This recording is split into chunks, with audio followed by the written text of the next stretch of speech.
গোটা মদিনা যখন বিশ্বাসঘাতকতায় ভরে যাচ্ছিল, ঠিক তখনই একজন ব্যক্তি সত্যের পাশে এসে দাঁড়ালেন, যার নাম আমরা খুব কমই শুনেছি।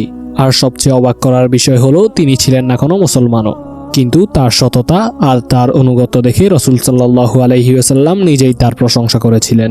চলুন জানা যাক কে ছিলেন সেই ব্যক্তি যাকে রাসূল সাল্লাল্লাহু আলাইহি ওয়াসাল্লাম ইহুদিদের শ্রেষ্ঠ ইহুদি নাম দিয়েছিলেন।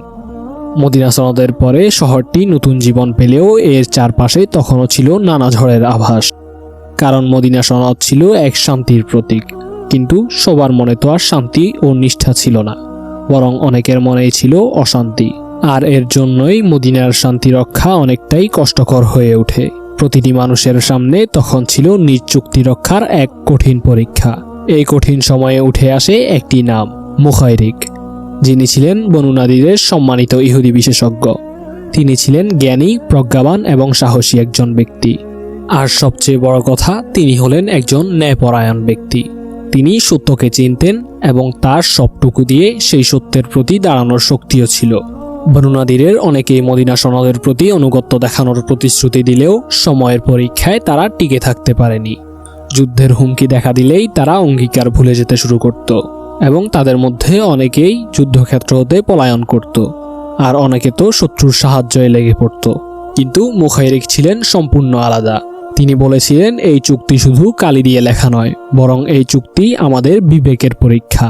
হিজরতের ৩য় বছর যখন উহুদের যুদ্ধের ঘণ্টা বাজল, চারদিক জুড়ে বেড়ে গেল উত্তেজনা। মদিনার আকাশে ভাসতে শুরু করে উদ্বেগ আর দুশ্চিন্তার কালো মেঘ। সেদিন মুখাইরিক তার কওমের কাছে আহ্বান জানালেন, আজ মদিনার শান্তি রক্ষার দিন, তোমরা সবাই এগিয়ে আসো মদিনা রক্ষা করার জন্য। কিন্তু তার গোত্র বলল, আজ আমাদের সাব্বাতের দিন, আমরা যুদ্ধ করতে পারবো না। তখন মুখাইরিক দৃঢ় কণ্ঠে বললেন, সাব্বাতের সম্মান অবশ্যই আছে, কিন্তু আজ যে অন্যায়ের ঝড় বইছে তার সামনে দাঁড়ানোই আসল ইবাদত। এরপর তার নিজের গোত্র পিছিয়ে গেলেও তিনি এক মুহূর্তও দেরি করলেন না। তিনি নিজ হাতে অস্ত্র তুলে নিলেন এবং ইহুদিদের মধ্য থেকে শুধু তিনি একাই রওনা দিলেন মুসলমানদের পক্ষ হয়ে লড়াই করতে, এবং নিজের শরীর, শক্তি, সাহস সবকিছুই তিনি উৎসর্গ করে দিলেন মদিনার শান্তির জন্য।